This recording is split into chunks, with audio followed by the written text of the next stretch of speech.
Hello, and welcome to Lullaby Stories. It is time to leave the day behind, to let go of its worries, its lists, and its noise. All that matters now is this quiet moment, this sanctuary, created just for you. Find your most comfortable position, settling deep into the softness beneath you. Allow your shoulders to fall away from your ears, unclenching your jaw, and letting your eyes drift closed. Take a slow, deep breath in, filling your lungs with peace. And as you exhale, feel the tension melting away from your body, releasing you, letting you go. With every breath, you feel heavier, safer, sinking deeper and deeper into a state of profound rest.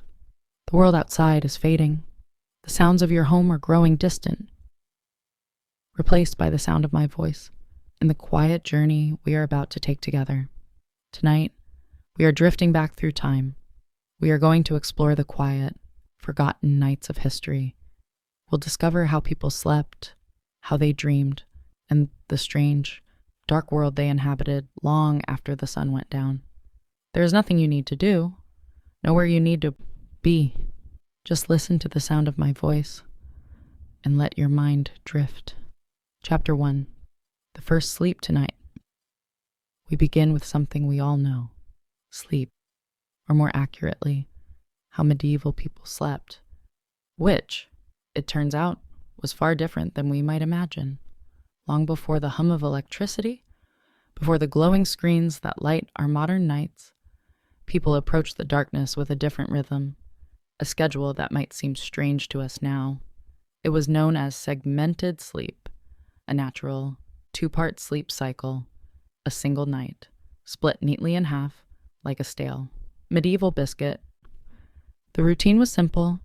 After sundown, as the world grew dark and cold, most people would turn in early.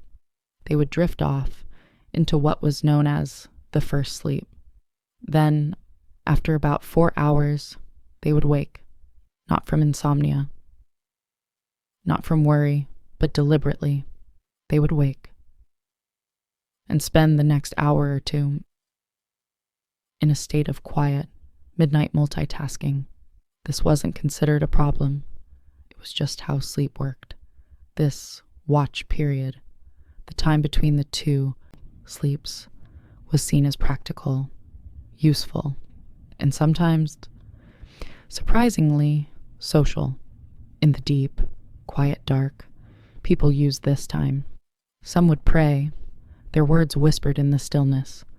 Some would read sacred texts by the flicker of a single candle. Others would tend the dying embers of the fire, adding a log to fight back the cold, or they might step out into the sharp night air to check their livestock, because nothing ruins your rest like wondering if your goat is still in the yard. And yes, this was also considered the ideal time for intimacy. Medieval physicians and marriage manuals noted that the body was well rested, and the mind was calm. A polite way, perhaps, of saying, too tired to argue. After this quiet interlude, a natural sleepiness would return, and they would lie back down for the second sleep. This sleep would last all the way until sunrise. Everyone, from farmers in their huts to monks in their dormitories, participated in this nightly rhythm. Even great literary figures, like Chaucer, casually mentioned it in their writing. Oddly enough, modern science has suggested that this segmented sleep might actually be more natural for humans. The two-sleep cycle aligns with how our bodies are meant to work, in the absence of artificial light. So, the next time you find yourself wide awake at 2 a.m, do not panic. Just whisper to yourself, "Ah, yes, the watch has begun," and go tend a symbolic fireplace. It wasn't until the industrial era, with its factories and gas lamps and the new fear of unproductivity, that humans began to enforce the idea of 8 uninterrupted hours, as though sleep were a timed sport But in the medieval world, waking in the middle of the night wasn't failure. It was the schedule, and everyone was on it, whether they liked it or not. Chapter 2. The Straw Pallet. Let us drift now and think about the beds themselves, or rather, the medieval approximation of them. In today's world, we obsess over thread counts, memory foam, cooling gels, and whether a mattress is cloud-like. In medieval Europe, a bed was often just a pile of stuff that used to be alive. The typical peasant bed consisted of a straw mattress, known as a pallet. This was literally straw, or hay, stuffed into a sack of rough fabric, if they had the luxury of a sack. If not, it was just straw on the floor, possibly damp, possibly already claimed by a cat. These pallets were not comfortable, but they were better than nothing, which was the alternative. Straw was cheap, plentiful, and good at insulating against the cold. Hard floor. It was also very good at harboring insects, lice, fleas, and the occasional field mouse. This made sleeping an exercise in cautious stillness. If it itched, you ignored it. If it bit, you just shifted slightly and hoped for the best. If a family had a bit more money, they might elevate the straw mattress onto a simple wooden frame. This didn't change the sleep experience dramatically, but it did slightly reduce the chances of waking up with beetles in your ear. Linens were a rare treat. Most people slept in the clothes they wore all day. Pajamas weren't really a thing, and neither was personal space. Whole families, children, parents, maybe a grandparent, all slept together in the same space. Sometimes on the very same straw pile. If you got too warm, you could always roll into your cousin's elbow. Nobles, of course, had proper beds, large, carved wooden frames, mattresses stuffed with soft feathers, embroidered sheets, and great, heavy canopies to keep out the drafts, and hopefully, the lice. These beds were so valuable. They were passed down in wills. You didn't inherit land. You inherited Aunt Matilda's lumpy feather bed. Still, for most medieval folks, a bed wasn't a place of comfort. It was a place to not freeze, a place to avoid the chickens, and maybe, just maybe, to dream of being rich enough to one day sleep on something that didn't squawk or rustle. Chapter 3. The Nightcap. When we hear the word nightcap today, we think of a cozy little drink, maybe something warm by a fire. But in the Middle Ages, a nightcap wasn't a beverage. It was a hat, a real, tangible, often ridiculous-looking piece of fabric. It was designed to keep your head from freezing off while you slept. You see, insulation wasn't a strong point of medieval architecture. Stone walls, drafty thatched roofs, windows made of thin animal horn or oiled parchment. They didn't do much against the cold. Central heating was called a dog. So, to keep their heads warm at night, especially since body heat escapes fastest through the scalp, medieval people adopted the humble nightcap. These hats came in all shapes and sizes, but the most iconic version was long and pointed, like something you'd expect on a wizard who moonlights as a chimney sweep. They were usually made from wool or linen or whatever scrap of warmth could be spared. For men, it was a practical accessory. For women, it sometimes doubled as a coif or head wrap. This also served the dual purpose of maintaining modesty and covering hair that hadn't seen soap since last Lent. Beyond warmth, nightcaps had social weight, too. In some regions, married women were expected to cover their heads at all times. Yes, even while asleep. The cap itself could be embroidered or dyed to reflect a family's wealth. In more urban settings, the nightcap even became a symbol of being off-duty. If you opened your door wearing one, It was a polite medieval way of saying, I am not dressed for conversation. And yes, this hat does mean go away. Of course. Nightcaps were often paired with nightshirts. These were essentially long, loose tunics. Picture Ebenezer Scrooge, minus the haunted moral lesson. Sleepwear wasn't fashionable, but it was practical, itchy, and occasionally flammable. Chapter 4. Sleeping with strangers today. The idea of sleeping next to a stranger is generally limited to red-eye flights or a bizarre Airbnb mix-up. But in medieval Europe, this was completely normal, and not at all optional. Let's imagine you are a traveler, a pilgrim, or just someone whose mule gave up halfway to Norwich. You find an inn, a rare luxury in itself, and ask for a place to sleep. What you get is not a room or a private bed. What you get is a spot in a bed that is already occupied. Medieval inns operated more like human bunkhouses than modern hotels. Privacy was not expected. If the bed had space, you were sharing it, usually with complete strangers who might snore or talk in their sleep or have a suspicious number of boils.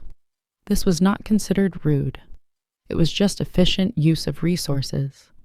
Beds could host 2, 3, even 4 travelers, depending on size and social tolerance. In larger cities, you might end up in a dormitory-like hall with rows of beds and absolutely zero personal space. Elbow territory was fiercely contested. Sometimes men and women were separated, but not always. Some inns tried to assign beds by profession, blacksmiths with blacksmiths, clergy with clergy. But often, it was first come, first sprawled. And while this might sound like a nightmare to us, back then, it was an upgrade from sleeping outdoors with the wolves, the rain, and the occasional peasant uprising. Worried about theft, many travelers slept with their purse, tied directly to their belt or hidden under their clothes.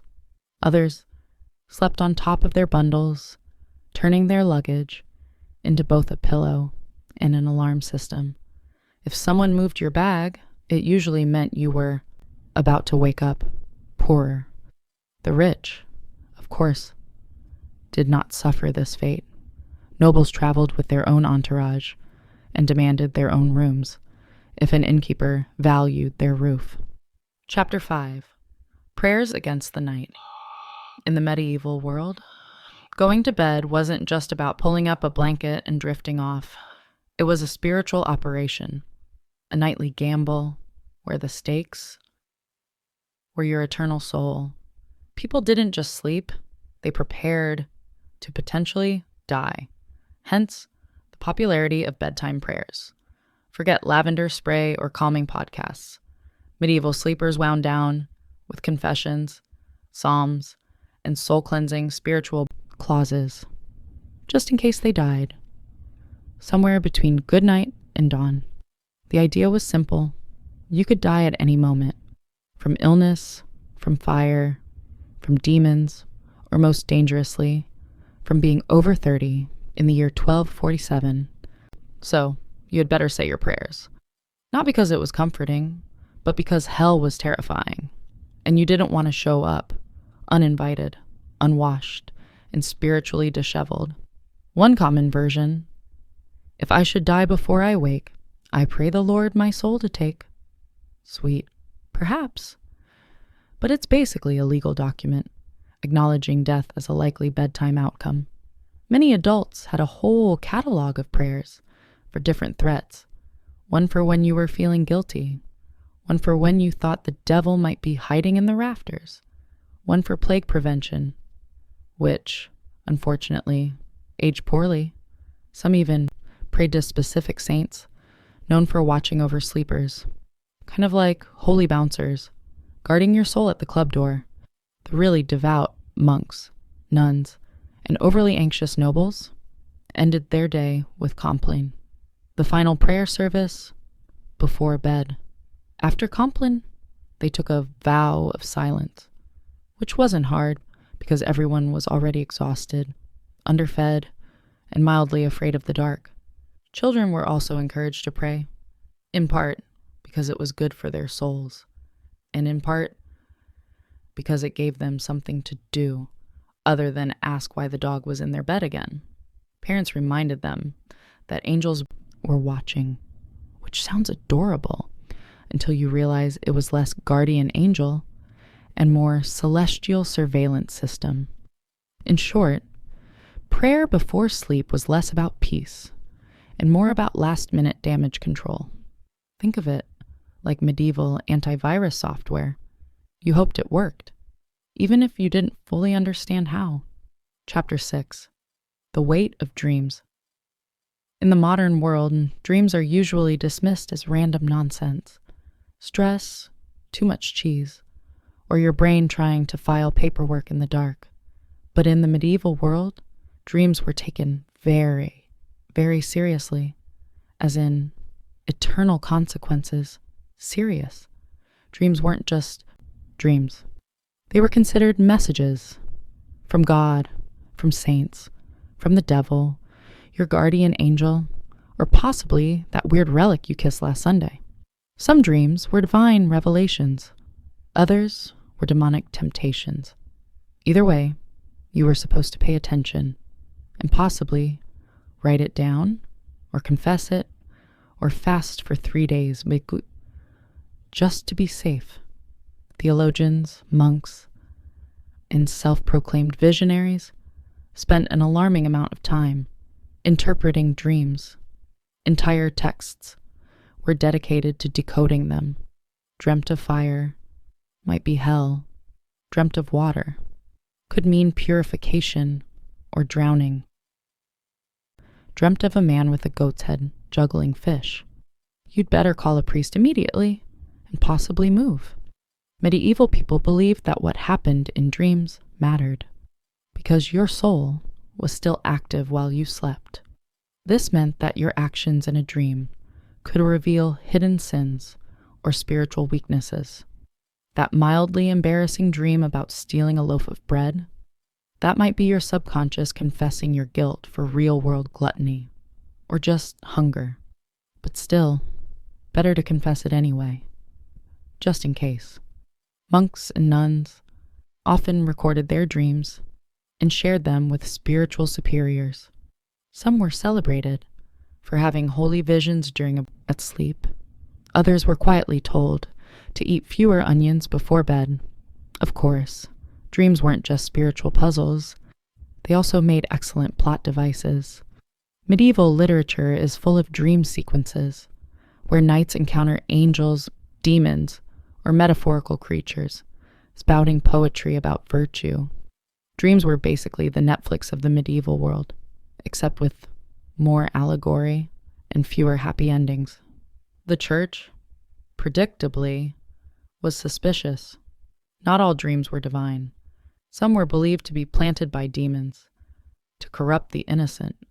If you dreamt of something unwholesome, it could mean your soul was under attack, or that you just slept too close to the fireplace fumes. Again, Chapter 7. The Living Heaters. In modern times, some people let their pets sleep in the bed. It's a cozy, if occasionally smelly, arrangement. In the Middle Ages, however, sharing a bed with an animal wasn't a quirky personal choice. It was a heating strategy. Let's start with the basics. Medieval homes weren't built for comfort. Stone walls, no insulation, drafts so aggressive. They probably had names. Central heating was called the family pig. In peasant homes, it wasn't unusual for humans and livestock to sleep in the same room. Sometimes the same bed, and very often the same pile of straw. Chickens wandered freely. Dogs curled up at your feet. Pigs snorted softly beside the hearth. And if you were lucky, none of them bit you during the night. This wasn't about affection, though people certainly appreciated their animals. It was about survival. Animals generated body heat. They were warm, dependable, and unlike some relatives, didn't hog the blanket. A large dog could keep your toes from freezing. A cow in the corner might raise the room temperature by a degree or two, which in January felt like a miracle. Medieval homes, especially those of the lower classes, often had just one room for everything: cooking, eating, sleeping, occasionally dying. Everyone, humans and animals alike, made do with the same space. Children might be nestled between parents and a goat. A chicken might serve as an impromptu alarm clock. Hygiene. Let's not ask too many questions. For wealthier families, this wasn't as common. Nobles didn't usually sleep next to livestock, though they might still have lapdogs in bed. Not for heat, but for fashion and flea redistribution. Some castles even had separate sleeping areas for favorite animals, because nothing says power like a dog with its own room and title. There were drawbacks, of course. Animals can be loud, they can wander, and they are not, historically speaking, known for respecting personal space. But medieval people adapted. A hoof in the face at 3 a.m. Just part of the bedtime routine. Chapter 8. The Monastic Dormitory. If you've ever had to share a room at a youth hostel and thought, this is a bit much, allow us to introduce the medieval monastic dormitory, a place where comfort went to die quietly under a vow of silence. Monasteries didn't believe in personal space or softness or fun, really. The typical dormitory housed dozens of monks, all sleeping in a single large room, usually arranged in neat rows like morally upright sardines.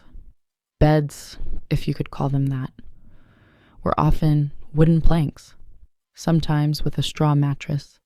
If the abbot was feeling generous, you slept fully clothed, not out of modesty, but because getting dressed in the dark at 2 a.m. for prayers was more painful than just going to bed already prepared. The monastic uniform, including robe, belt, and sandals, doubled as spiritual armor and poor insulation. If you got cold, you layered up.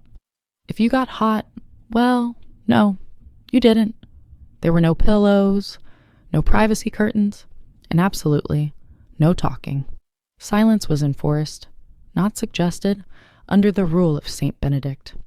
If you rolled over and groaned too loudly, you might find yourself on chamber pot duty for a week. Snoring, however, was a gray area.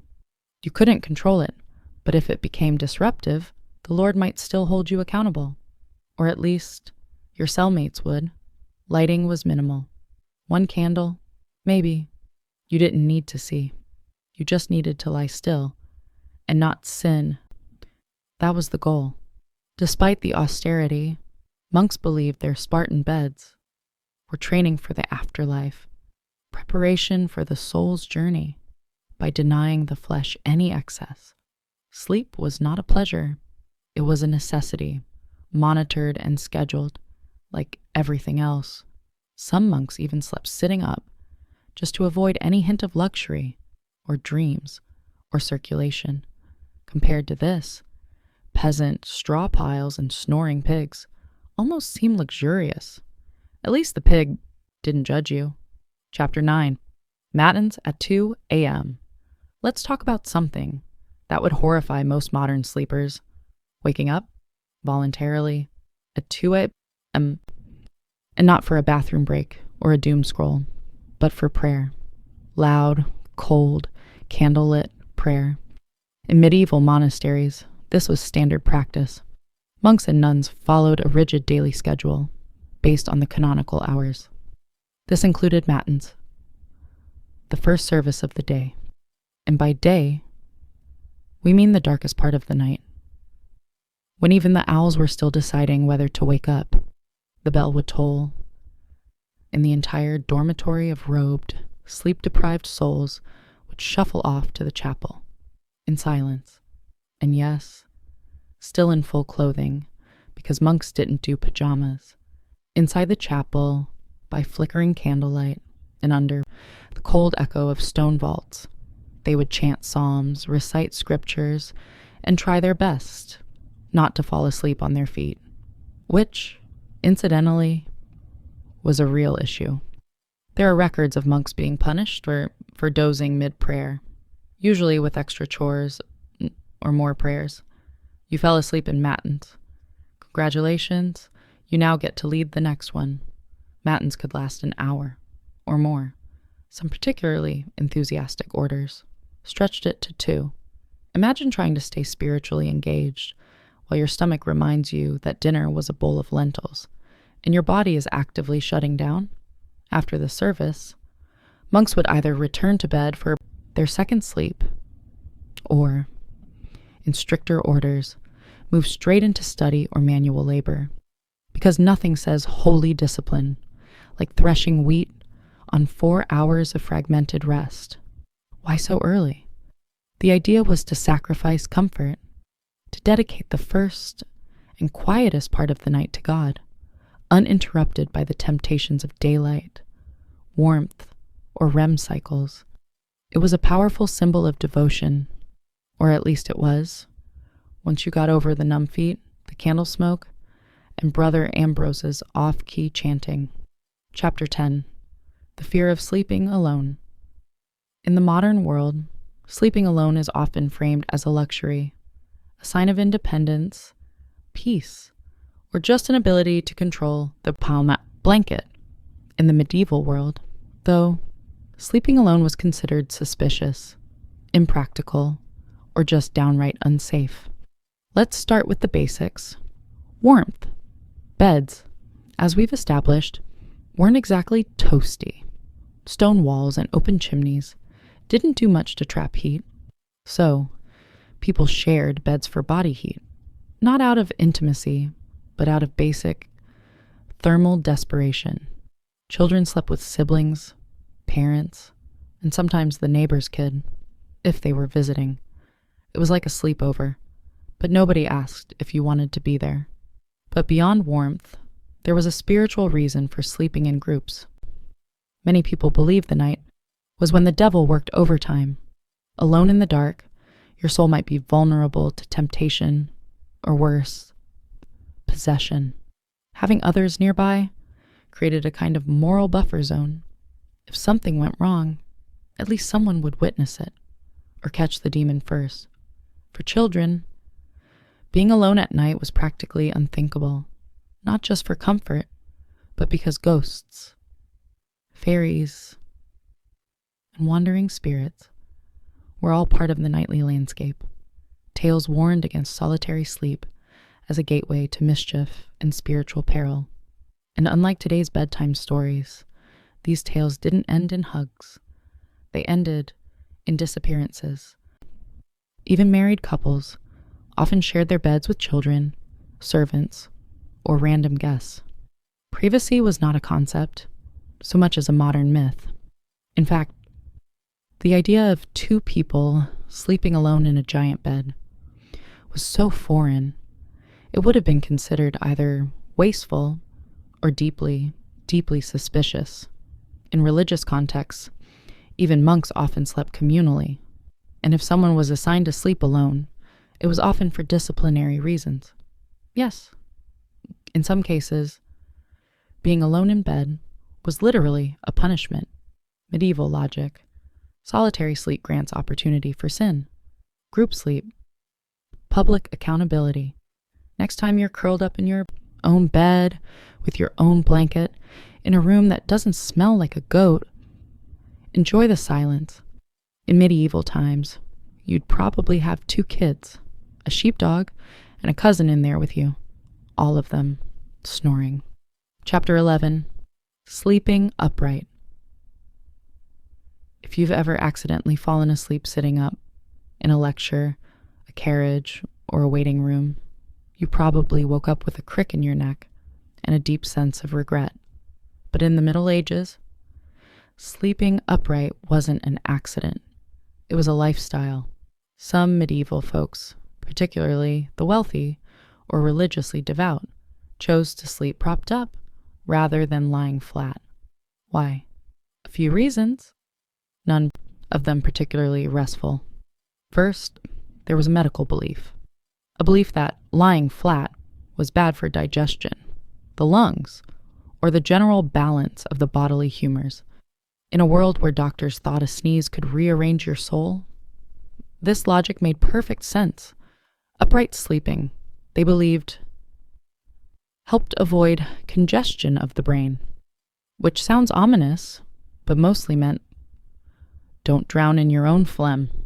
Second, there were spiritual concerns. Lying flat was considered too close to the posture of the dead. You didn't want to confuse God, or worse, attract attention from the angel of death by sleeping in the same position used at funerals. Superstitious, absolutely, but you picked your battles carefully. As a result, people often slept partially reclined, supported by large bolsters, pillows, or the wooden headboard equivalent of a medieval lazy boy. Nobles sometimes had their beds rigged with angled supports to maintain a semi-seated posture, perfect for digesting one's evening meat pie or fending off surprise demon attacks. Monks took it a step further. In stricter orders, they might even sleep sitting upright on a bench or leaning against a cold wall with nothing but a hood to muffle the discomfort. It wasn't about health. It was about discipline. If you were too comfortable, you might dream. If you dreamed, you might sin. If you sinned, well, welcome to confession at 5. Needless to say, this wasn't about quality rest. It was about virtue, discomfort, and mildly confusing theology. Chapter 12. The unwanted roommates forget haunted dreams, or goblins under the bed. For medieval people, the real monsters of the night were already in the sheets, small, persistent, and entirely uninterested in your prayers.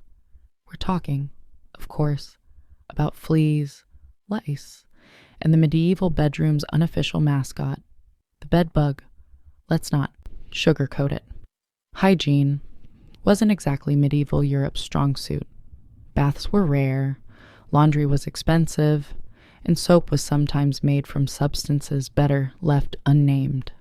Add that to straw-filled mattresses, shared bedding, and the occasional live chicken underfoot, and you've got the perfect environment for an all-you-can-eat pest buffet. Fleas and lice were so common, they were practically roommates. Peasants dealt with them daily.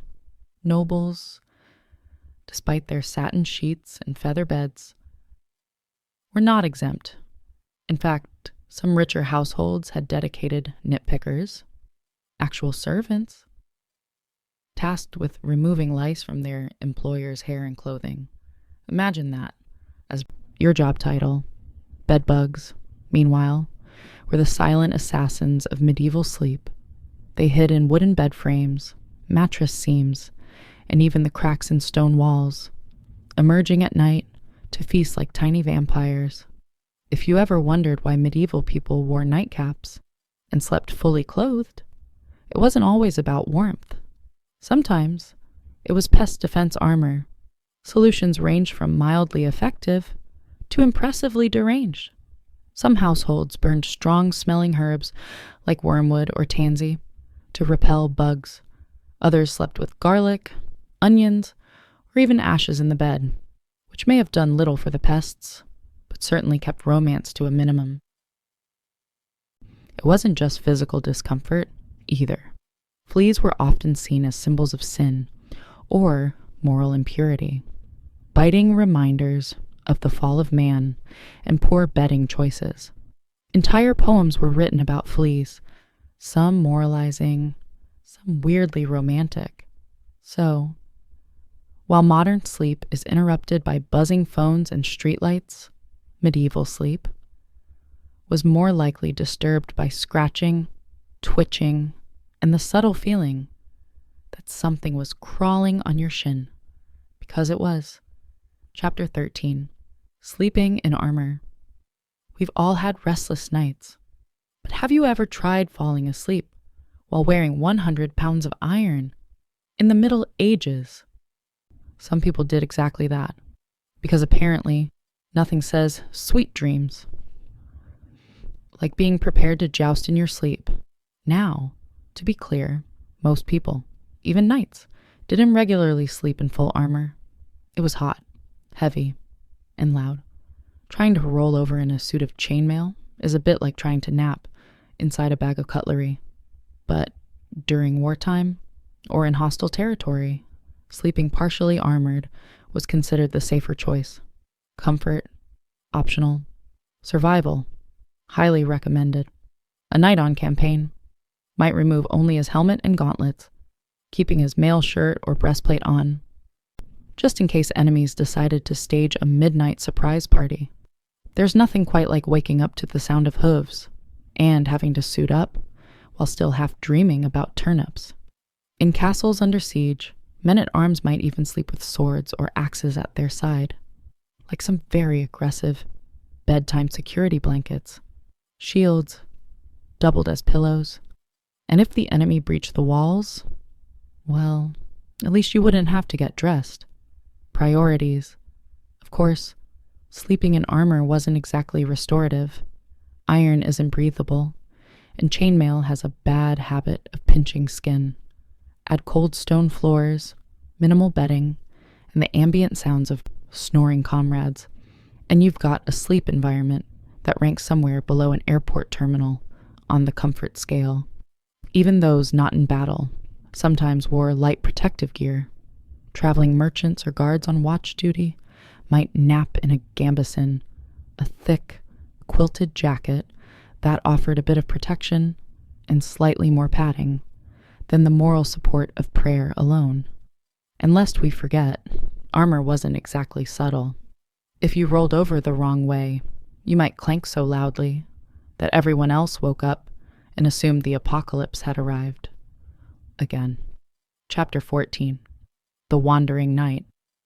In a time when nightly demons, lice infestations, and pigs in your bed weren't considered unusual, you might think that sleepwalking was just one more medieval inconvenience. But oh no, it was much more dramatic than that. In the Middle Ages, if you started wandering around in your sleep, people didn't chalk it up to stress or exhaustion. They assumed you were possessed, bewitched, or had unfinished business with the Holy Roman Empire. Sleepwalking or noctambulation, if you wanted to impress the local monk, was poorly understood and often feared. The idea that someone could rise from their straw pallet, shuffle across the room, and stare blankly at a wall was less harmless parasomnia and more devil's rehearsal dinner. Accounts from the time suggest that people were genuinely spooked by sleepwalkers. Picture this: a man in a long nightshirt, candle in hand, eyes glazed, mumbling Latin that he didn't actually speak while stepping over livestock. You'd think ghost or heretic or both. And depending on your local priest, an exorcism might be scheduled before breakfast. Some believe sleepwalking was caused by bad humors, especially too much black bile, which was the medieval catch-all for anything they couldn't explain. Others thought it happened because the soul was temporarily released during sleep, leaving the body free to bumble around like an unattended mule. To prevent these nightly adventures, people tried everything, from herbal remedies to praying over their beds, hanging iron charms, or, in more rural areas, just tying the person's leg to a chair. If that sounds extreme, consider that some medieval homes had open hearths, knives everywhere, and chamber pots, just waiting to be tragically overturned. In one curious twist, there were rumors of people climbing onto rooftops in their sleep. Whether or not these accounts were exaggerated, the fear of leaping dreamers led to barred windows and occasional theological debates about whether a person could sin while unconscious. Thankfully, most sleepwalkers just paced, muttered, or attempted to open imaginary doors. But if someone sleepwalked into a church, locals might treat it as a divine sign or call for a cleansing ritual, just to cover all spiritual bases. Chapter 15. Sleeping Through Chaos. If medieval life taught people anything, it was how to sleep. Through chaos. Church bells, thunderstorms, screaming livestock, the occasional siege. For the sleep-deprived denizens of the Middle Ages, these were just ambient noises, the medieval version of white noise. Let's start with the bells. Church bells marked every sacred moment of the day. Sunrise, prayer times, meals, and, of course, the ungodly hour of matins at 2 or 3 a.m. If you lived anywhere near a monastery, your dreams were probably soundtracked by regular tolling. At some point, the brain just accepted it. Bells became the lullaby of an overscheduled soul. And it wasn't just bells. Storms were frequent and terrifying. With no weather apps or triple glazed windows, you experienced every clap of thunder, like the world might end.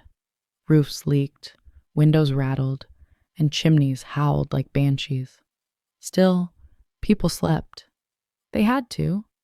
Work didn't stop for insomnia. Neither did plowing, praying for, or running from Vikings. Speaking of which, invasions and apocalyptic events weren't always a deal breaker for bedtime either. In the 14th century, people continued to sleep somehow through famine, war, and even the Black Death. When death carts rolled by in the morning, it was considered more of a grim wake-up call than a cause for panic. And if you didn't wake up, well, some believe that was a mercy. There are even records of people sleeping through earthquakes, barn fires, and angry mobs. Sleep deprivation was common, and bodies adjusted. If you worked from sunup to sundown, ate barely enough to survive, and spent your day dodging mud, taxes, and spiritual damnation, you were going to fall asleep hard. And then there were those who used sleep as a kind of escape hatch, faced with illness, grief, or fear of the world literally ending, which was forecast roughly every century. Some people just curled up under a cloak, mumbled a prayer, and took a nap. There's a strange kind of wisdom in that. Chapter 16. The Winter of Fear. The medieval world was full of fear. Fear of the dark, of demons, of an ill-timed death. This fear of the unseen didn't end with the Middle Ages. Let us drift forward in time. Our journey takes us across the ocean to a cold winter in the year 1692. The village of Salem, Massachusetts, was cloaked in more than just snow. It was cloaked in tension, suspicion, and a quiet kind of fear that seeped into the timber-framed homes and frozen fields. The people of Salem were Puritans, strict, devout, and deeply superstitious. They believed they were building a holy community in the wilderness, a city on a hill, watched by God and stalked by Satan. Life was already hard. The village had recently split from Salem town. Over politics and religion, crops had failed. Smallpox had ravaged nearby communities. Wars with native tribes had left many traumatized. There was friction between neighbors, inheritance disputes, and a deep resentment toward outsiders or anyone who didn't quite fit in. Add to this the long, dark, bitter New England winter, and something was bound to break. That break came in the home of Reverend Samuel Parris, the village's minister. His 9-year-old daughter, Betty, and his 11-year-old niece, Abigail Williams, began to behave strangely. They screamed uncontrollably. They threw things. They contorted their bodies in unnatural ways. At times, they fell silent for hours, eyes wide with terror. Neighbors whispered that they were cursed. The girls claimed they were being pinched and pinned and bitten by invisible forces. Reverend Paris, unsure of what to do, called in a local doctor, William Griggs. After failing to find any physical cause, Griggs delivered the diagnosis that would plunge the village into chaos. Witchcraft, that single word, set fire to the fears already simmering in Salem. In a place where witches were believed to be real, dangerous servants of the devil, the idea was not far-fetched. And now, if the devil could worm his way into the minister's own household, what did that mean for the rest of the community? The girls, prodded by both adults and peers, began naming names. First, they accused women on the margins, social misfits and outcasts. But soon, the accusations would reach the respectable, the wealthy, even the pious. Salem was a small village, but what was about to happen would echo far beyond its borders. What began as whispers in the dark would soon become cries from the gallows and a legacy of paranoia that still haunts history. Chapter 17. The Ivy of Accusation. Once the idea of witchcraft took root in Salem, it spread like ivy, quiet at first, then strangling everything it touched. The afflicted girl, Betty Paris, Abigail Williams, and soon others, like Ann Putnam Jr., seemed to grow bolder with each passing day. They convulsed in court. They screamed during prayers. They claimed they could see dark spirits hovering over certain villagers. It wasn't just childhood imagination. It was theatrical, public, and most disturbingly, believed.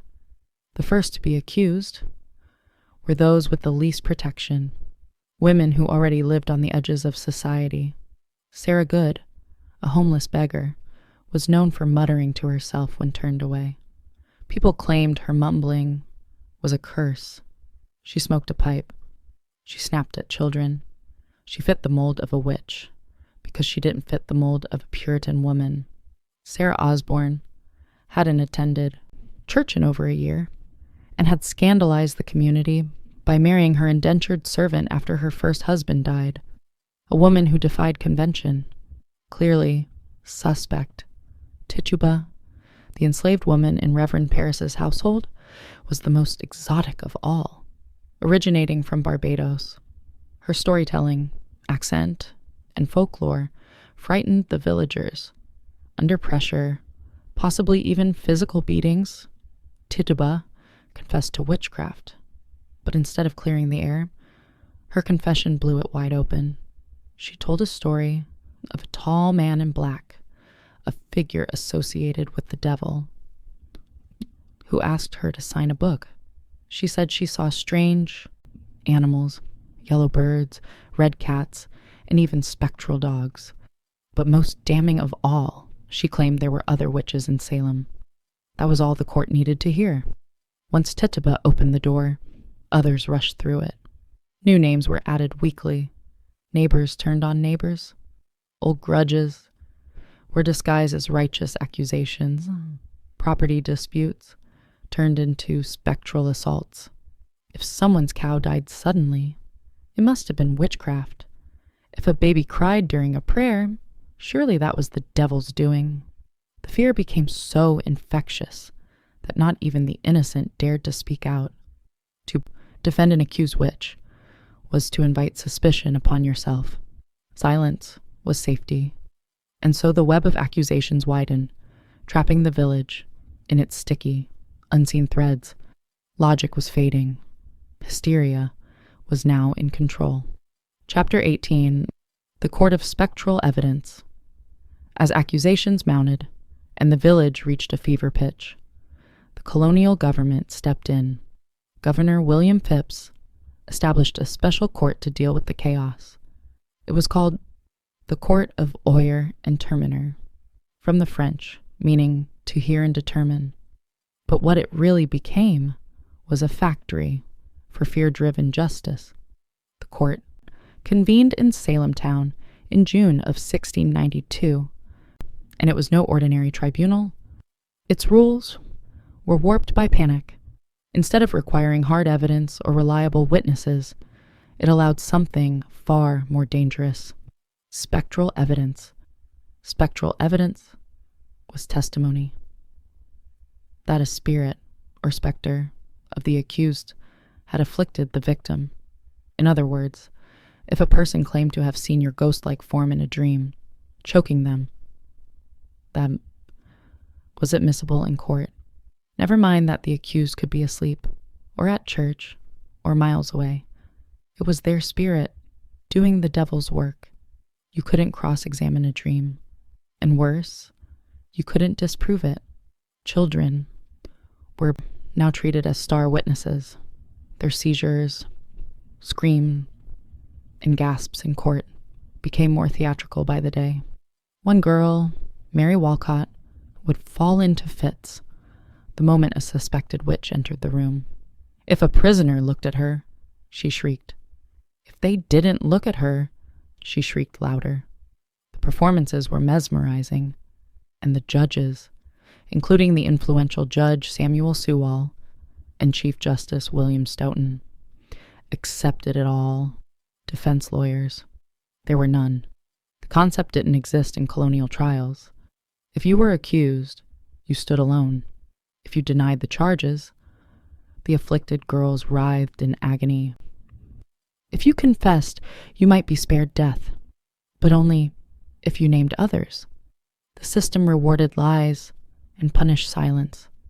Worse still, the trials became public spectacles. People traveled from nearby towns to witness them.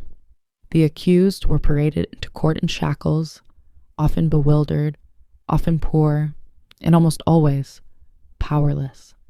And yet, not everyone believed. Some townsfolk whispered that the girls were faking. Others questioned why only certain types of people were being accused, but few spoke openly. Questioning the court meant questioning the will of God.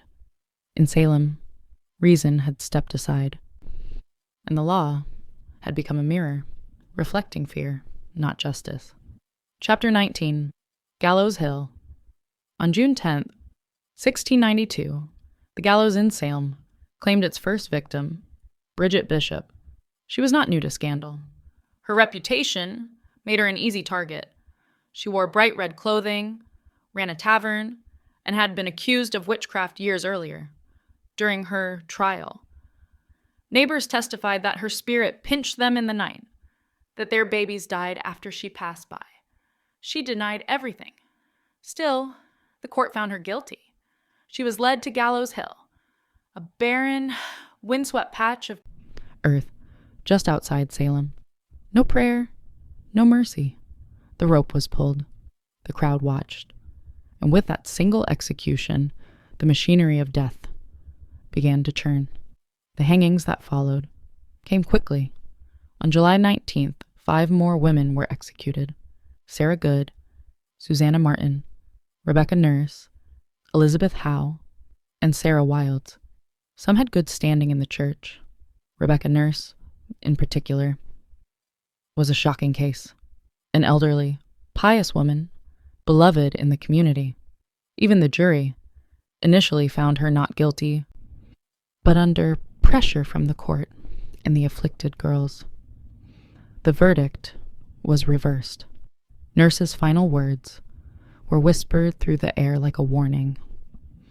I am as innocent as the child unborn. But it didn't matter. The noose did not discriminate. In August, more executions followed.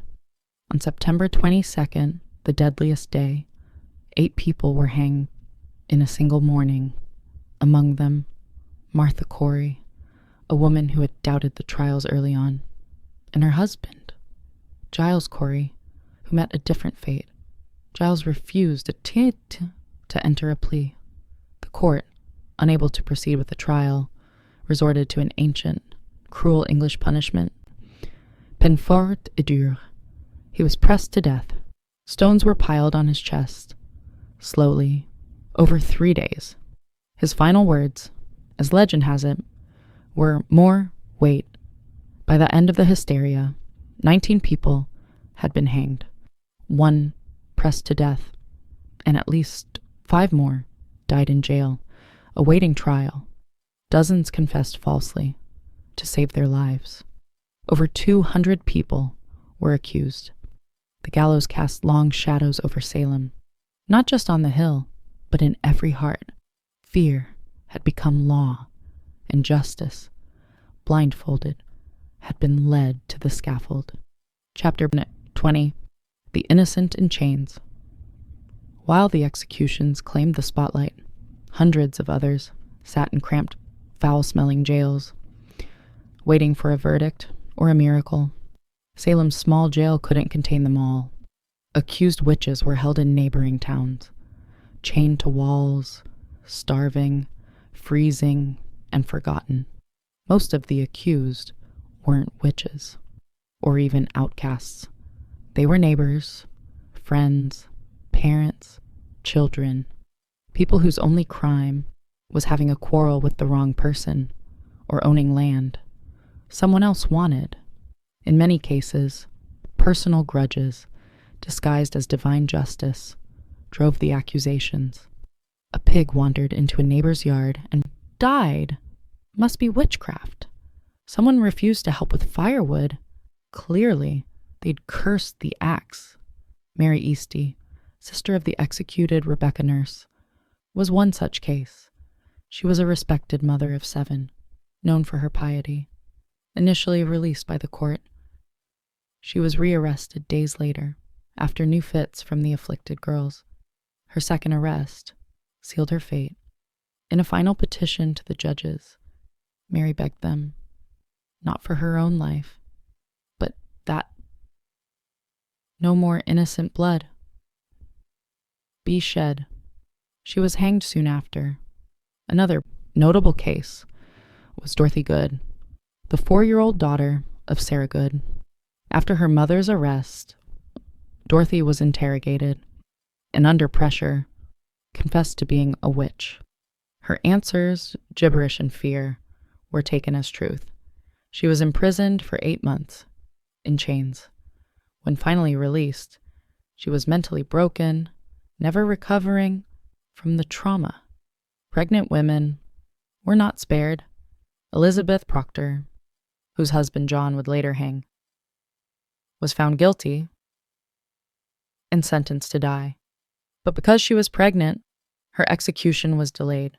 It likely saved her life. She gave birth in jail and was eventually released. After the trials ended, accusations snowballed. Some accused confessed in desperation to avoid death, then named others to shift suspicion away from themselves. Entire families were pulled into the spiral. Fathers, wives, daughters. No one was beyond reach. Meanwhile, the jail swelled beyond capacity. Food was scarce. Disease spread. Some died awaiting trial, lost in the legal limbo of paranoia. And still, new names were added each week. In Salem, it no longer mattered who you were, only who was willing to say your name. Chapter 21. The cracking of the spell by the fall of 1692, the spell of hysteria, began to crack, not because the court came to its senses, but because reality forced its way back in. The turning point came when accusations grew too bold. People who had once supported the trials found themselves suddenly on the wrong side of them. Reverend George Burroughs, a former Salem minister, was arrested and charged with being the ringleader of the witches. He was well-educated, well-spoken, and had previously clashed with influential families in the village. That was enough. But on the day of his execution, Burroughs did something shocking. He stood on the gallows and flawlessly recited the Lord's Prayer, something witches were believed incapable of doing. The crowd fell silent. Some wept. Even hardened observers were shaken. But the execution went on. That moment planted a seed of doubt. Then came the accusation of Mary Phipps, the wife of Governor William Phipps. Suddenly, The hysteria had reached the very top of the colony's social ladder. Phipps, already unnerved by growing criticism and chaos, finally took action. In October 1692, he dissolved the Court of Oyer and Terminer, halting all pending executions and trials. Public sentiment had shifted. Ministers, once silent or complicit, began to speak out. Increasmither, one of the colony's most respected theologians, denounced the use of spectral evidence. "It were better," he said, "that 10 suspected witches should escape than one innocent person should be condemned." A radical thought in a society that had, for months, believed exactly the opposite. People who had once cheered the trials began to question them. The jails were still full, but the appetite for more blood had dulled. Too many respected figures were being accused. Too many innocent people had been buried. The villagers had begun to see. This wasn't divine justice. It was madness. Confessions dried up. Some accusers backtracked. Others disappeared from public view. And those who had previously shouted the loudest now lowered their eyes. The fear hadn't disappeared, but it had exhausted itself. The public wanted stability. The officials wanted to save face. And Salem, bruised and ashamed, was finally ready to wake from its nightmare. The storm was breaking, but the damage had already been done. Chapter 22. The Collapse of the Court. By late 1692, the judicial system that had fueled the hysteria began to collapse under the weight of its own absurdity. With the Court of Oyer and Terminer disbanded, a new, more cautious court was formed in early 1693. This time, things were different. Spectral evidence was no longer allowed, and the judges were noticeably more skeptical of the accusers' wild claims. The result, the convictions slowed dramatically. Many accused witches were acquitted outright. Of the 56 cases brought before the new court, the majority were released. Even those who had already confessed began to recant their testimonies, admitting that fear, torture, or pressure had forced them to lie.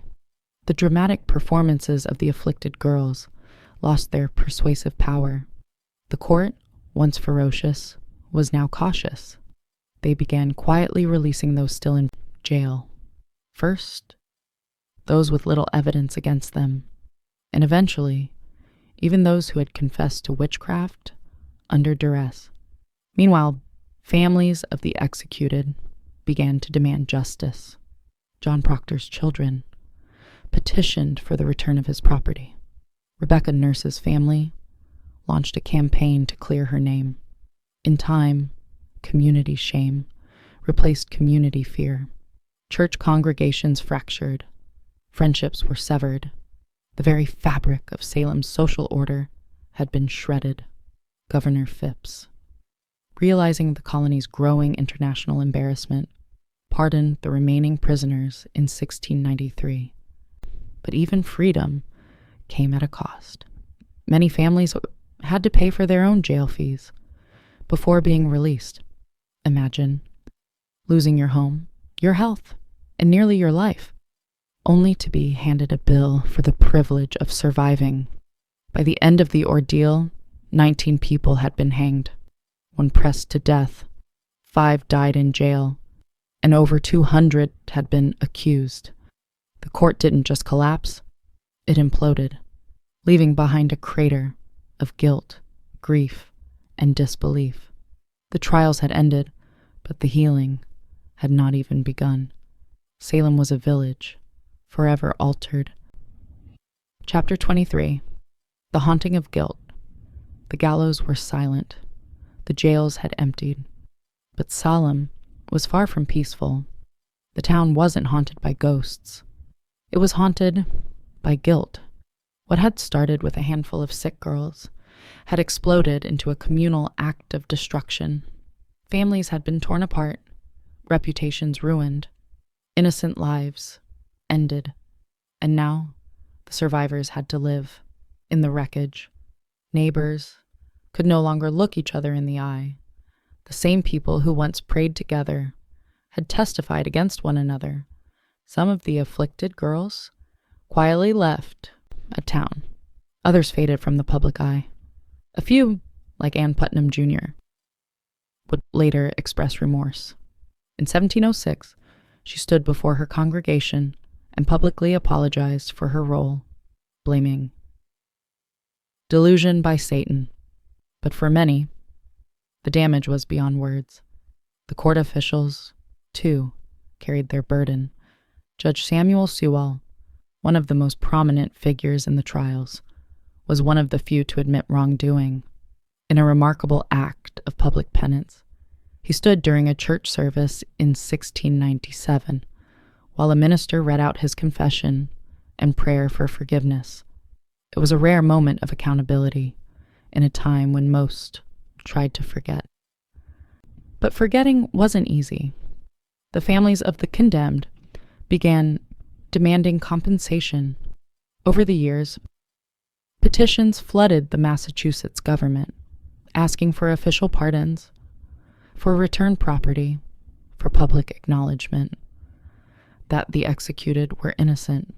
Slowly, the government responded. In 1711, the colony passed a bill restoring the rights and good names of some of the victims and offered limited financial restitution to their heirs. But even that wasn't comprehensive. Some families were left out entirely. Whispers of witchcraft never quite left New England, but in Salem, the shame became part of the town's identity. The village eventually changed its name to Danvers, perhaps to distance itself from its infamous past. Gallows Hill was never officially marked, as if the town hoped to bury not just the dead, but the memory of what had happened. But the memory persisted, in sermons, in stories, in the silence between former friends. Salem had not been cursed by witches. It had been cursed by fear, by pride, and by unchecked power. And that curse would linger long after the execution stopped. Chapter 24. The Echo of Salem. The Salem Witch Trials ended more than 3 centuries ago, but their legacy continues to echo, not just in textbooks and historical tours, but in how we understand justice, fear, and the fragility of truth. What happened in 1692 wasn't simply a strange episode of mass hysteria. It was a breakdown of logic, compassion, and legal integrity in the face of panic. Ordinary people, farmers, midwives, ministers, became executioners simply by believing too easily and questioning too little. The courts, meant to protect the innocent, became tools of oppression. Religion was weaponized. Testimony became theater, and silence became guilt. One of the most chilling aspects of Salem's tragedy is how quickly it unfolded. In a matter of months, fear overcame fact. Old grudges, disguised as spiritual warfare, became death sentences. It didn't take demons or devils. It only took belief in them. But the trials also taught hard-earned lessons that would ripple through American society. In the years and centuries that followed, the Salem episode would be cited repeatedly in debates about due process and civil liberties. The U.S. Constitution, written nearly a century later, would explicitly prohibit things that had doomed the accused in Salem: the guarantee of a right to legal counsel, the right to face your accusers, and the requirement for concrete evidence were hard-won principles forged in undecade part from the ashes of Gallows Hill. In modern times, the phrase witch hunt has become shorthand for political persecution or moral panic. In truth, Salem was not a metaphor.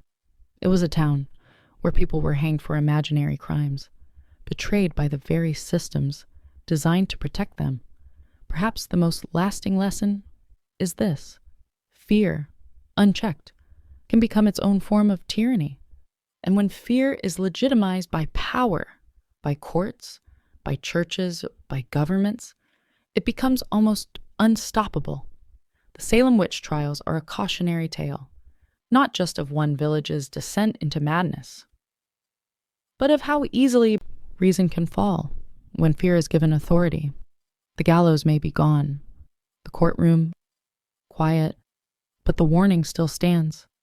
Truth is fragile, justice is not automatic, and history has a habit of repeating itself unless we remember. Chapter 25. The woman named Fulvia Fear can drive history, but so can ambition. Let us leave the cold shores of New England and drift back much, much further to the warm marble and the dangerous politics of ancient Rome. We are going to follow the life of a woman born into a world of power, a woman named Fulvia. She was born around 83 B.E. into the elite Fulvi family, an old house that had long since clawed its way into the upper echelons of Roman politics. Her bloodline carried both ambition and a taste for disruption. From a young age, Fulvia would have been surrounded by the sharp-edged world of Roman power. Senators and generals debated policy in her home. Elections and treachery were daily news. She would have seen how politics wasn't just played in the forum, but in marriages, funerals, rumors, and backroom deals. Women in elite Roman households were expected to be quiet partners, refined, educated, and obedient. Fulvia would break all of those expectations. She was wealthy, highly educated, and connected, and she knew it. This wasn't someone who faded into the background. She had a strong personality, a sharp political mind, and a will to act, even in the male-dominated space of Roman governance. This was also a period of unprecedented instability. The Republic was unraveling. Civil wars, populist revolts, and power struggles between generals were turning Rome into a pressure cooker. The old rules were collapsing, and Fulvia came of age right in the middle of it. Rather than recoil from chaos, Fulvia would learn to use it. Her early life didn't produce the kind of modest matron Rome idealized. It produced a woman who saw politics not as a man's world to be feared, but as a battlefield to be mastered. She would go on to marry 3 powerful men, each one a radical player in Roman history. But Fulvia wouldn't just marry power. She would command armies, lead revolts, and become the first Roman woman to appear on coinage, not as a goddess, but as herself. Rome wasn't ready for Fulvia, but she was ready for Rome. Chapter 26. The political funeral. Fulvia's first marriage was to Publius Clodius Pulcher, and it was anything but conventional. Clodius was no ordinary Roman noble. He was a populist agitator, a political arsonist, with a flair for chaos, scandal, and street-level power. To many of the Roman elite, he was dangerous. To the masses, he was a hero. And to Fulvia, he was a strategic opportunity. Their marriage united Fulvia with the man who had turned the Roman Republic into his personal stage. Clodius was infamous for his theatrical defiance of tradition. He had once disguised himself as a woman to infiltrate a sacred, female-only religious ceremony. Scandalous behavior that only seemed to raise his popularity. He later renounced his patrician status to run for tribune of the plebs, an office that gave him veto power over the Senate. Clodius understood Rome's street politics, and Fulvia, far from being a passive consort, was right there beside him. She wasn't a silent partner. Roman sources suggest that Fulvia actively participated in her husband's political world. She engaged with his supporters, was visible during his campaigns, and managed their household as a hub for Clodius's politics. Together, they represented a new kind of Roman power couple, bold and populist, and unapologetically aggressive. But the alliance came at a cost. In 52 B.C.E., Clodius was murdered on the Appian Way by the bodyguards of his political rival. His death sent shockwaves through Rome, but Fulvia was not about to mourn quietly. She staged a political funeral that historians still talk about today. She paraded Clodius's mutilated body through the Roman Forum, bloodied wounds exposed for maximum effect. The public was horrified and enraged. Riots erupted. The Senate House was burned to the ground. Fulvia had turned personal grief into a public uprising. This was her first major political act, and it worked. Her ability to manipulate public emotion, to use spectacle as strategy, and to wield her husband's legacy as a weapon made her a new kind of player in Roman politics. Clodius was gone, but Fulvia had stepped out of the shadow, and Rome would never see her the same way again. Chapter 27. The Second and Third Alliance. Fulvia did not linger in mourning. In Rome, political capital had a short shelf life, and she understood that better than anyone. Shortly after the violent death of Clodius, she entered into a second marriage, this time to Gaius Scribonius Curio, a rising political star, and one of Julius Caesar's most passionate supporters. This was no romantic rebound. It was a calculated alliance. With Clodius gone, Fulvia needed a new political anchor, someone who could carry forward the populist legacy her first husband had built, and someone who had Caesar's backing. Curio fit both bills. Through him, Fulvia remained tightly embedded in the shifting power dynamics of Rome. She didn't just marry into the movement, she helped shape it. But the Roman world was collapsing fast. Tensions between Caesar and Pompey exploded into civil war. Curio threw himself into the fight, taking Caesar's side.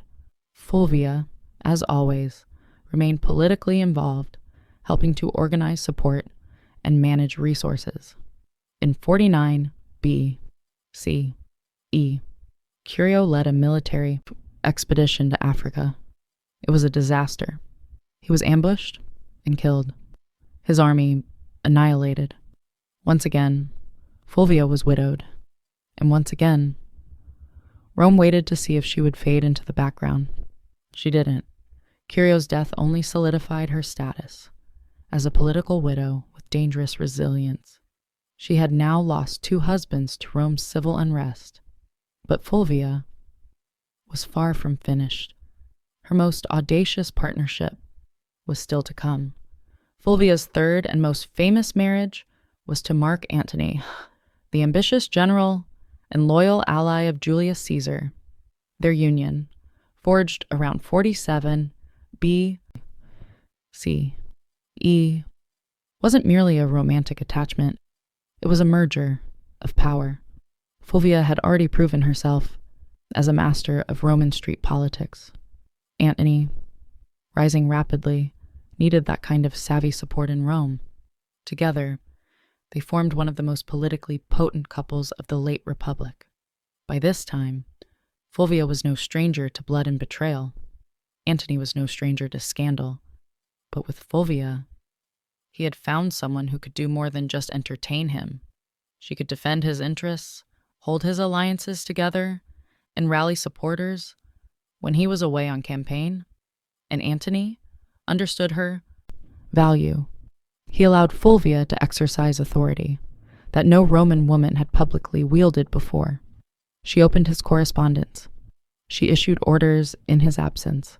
She sat in on meetings and influenced appointments. Roman sources, mostly hostile, depicted her as overbearing and power-hungry.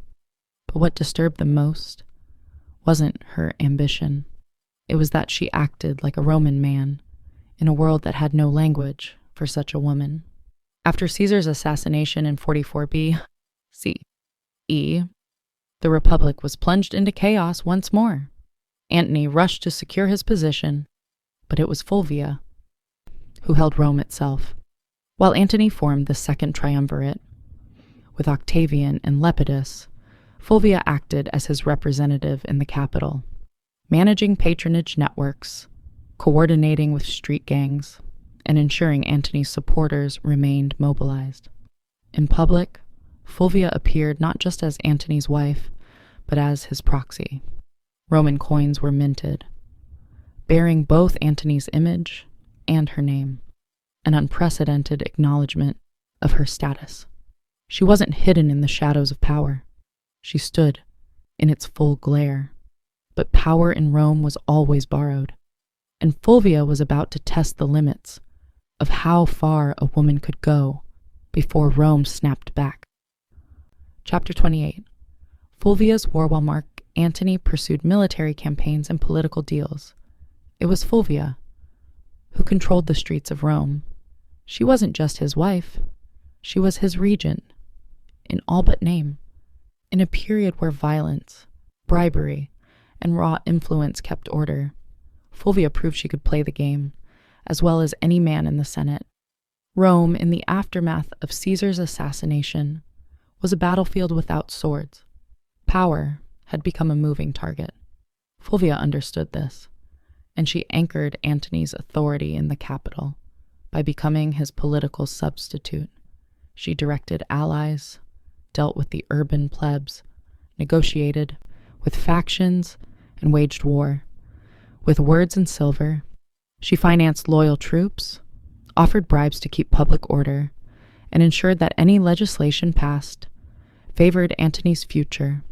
Ancient sources paint Fulvia as manipulative, shrewd, and warmongering, but beneath the exaggeration lies a woman actively doing politics.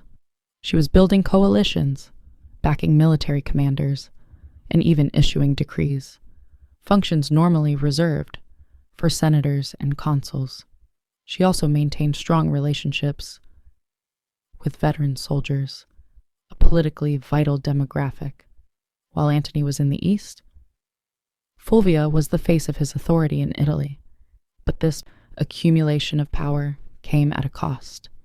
Roman aristocrats, particularly the faction aligned with Octavian, Caesar's heir, and Antony's increasingly bitter rival, resented Fulvia's influence. They viewed her as a meddling woman, with too much sway over legions, laws, and loyalties. Her ability to act without male guardianship was not just threatening, it was unprecedented.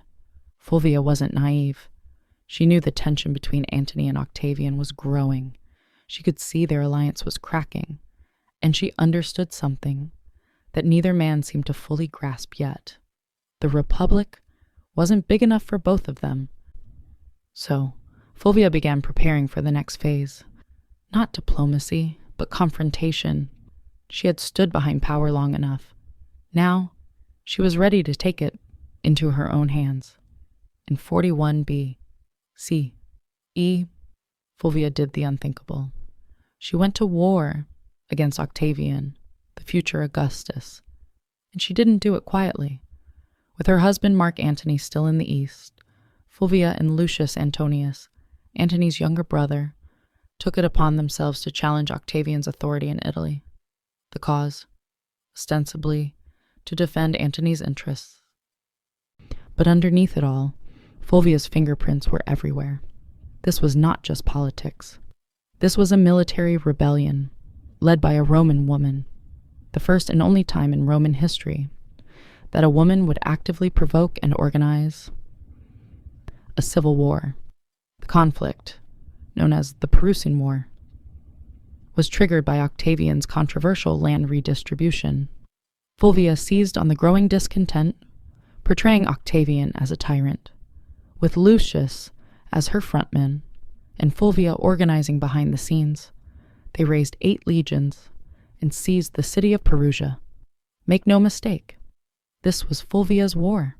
Ancient sources suggest she was more invested in the conflict than Lucius himself. She rallied troops, stirred the public, and even corresponded with generals.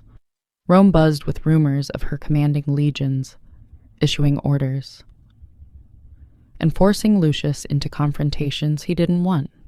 Octavian, though surprised, acted quickly.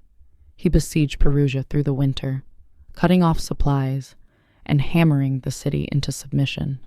Fulvia, stuck between dwindling food and political betrayal, watched her bold gamble unravel.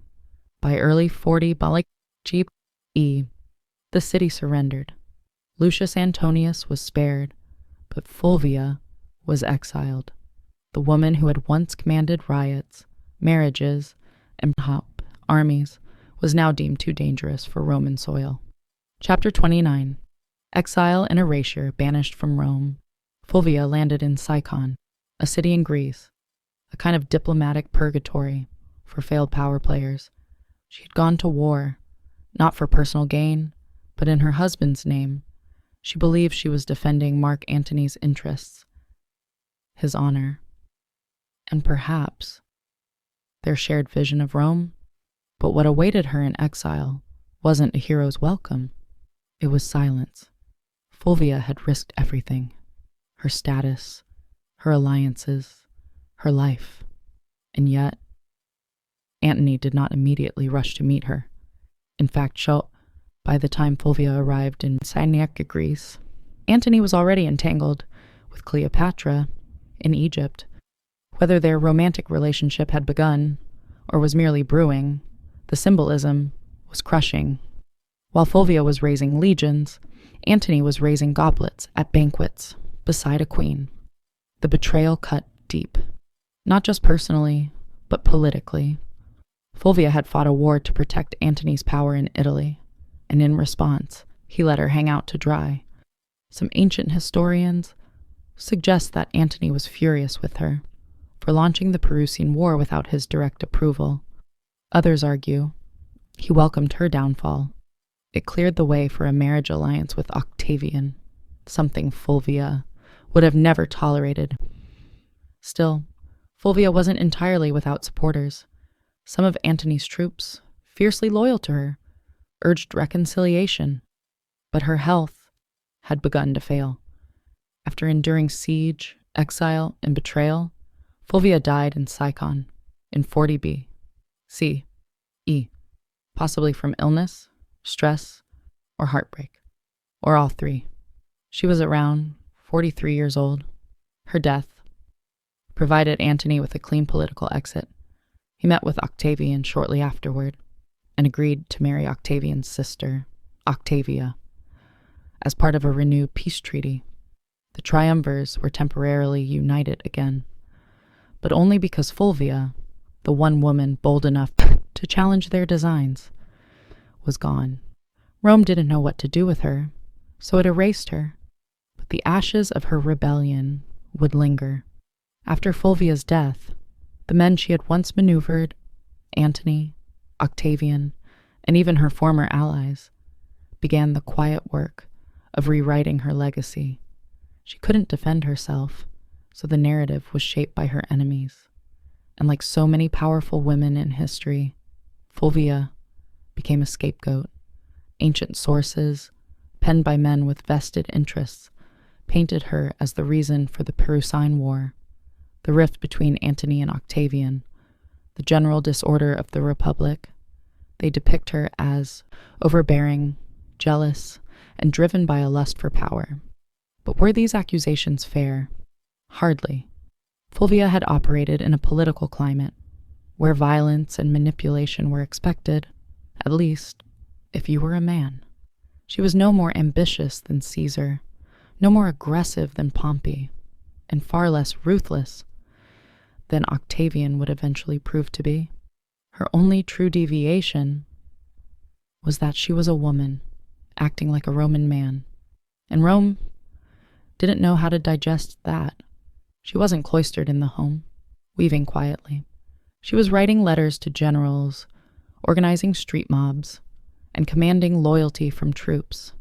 And that made her dangerous, not just to Octavian, but to history itself. Even Mark Antony, the man whose legacy she had fought to preserve, conveniently blamed Fulvia for the civil strife. After reconciling with Octavian, Antony used Fulvia's death as a diplomatic cleansing.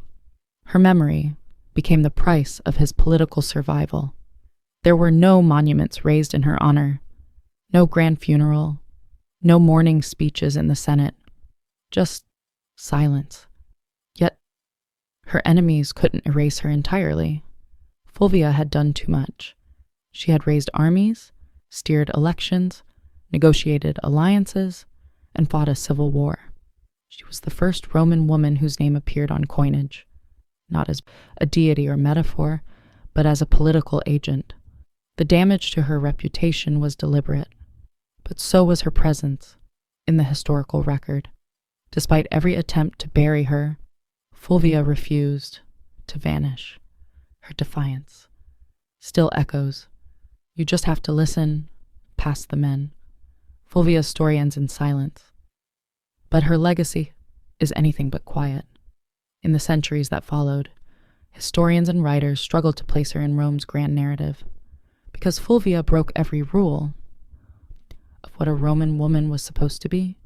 She didn't just advise power from the shadows, she became power, and that made her both unforgettable and deeply unsettling. In a society where women were expected to influence through whisper and marriage, Fulvia shouted through policy, war, and political theater. She was not a consort. She was a commander. Had she been born a man, she might have been remembered as a second Caesar.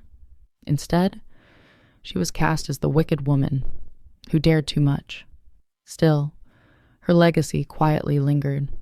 Later Roman women, like Livia, Agrippina, and even Cleopatra, would all operate in the shadow. Fulvia helped carve, but Fulvia did it first, and with no imperial title to shield her. Today, modern historians have begun re-examining Fulvia with fresh eyes. No longer a cautionary tale, she is being recognized as one of the most politically active women in Roman history, someone who tested the boundaries of female power and paid the price. She didn't simply live in the age of triumvirs, she challenged them. And while Rome may have tried to erase her, Fulvia left fingerprints in every corner of its collapse. Not a footnote, a force, a woman, centuries ahead of her time. Chapter 30, The Dream of Freedom. A woman ahead of her time, fighting for power. Let us drift forward now, through the centuries, to a different kind of fight. A fight not for one person's power, but for the freedom of all.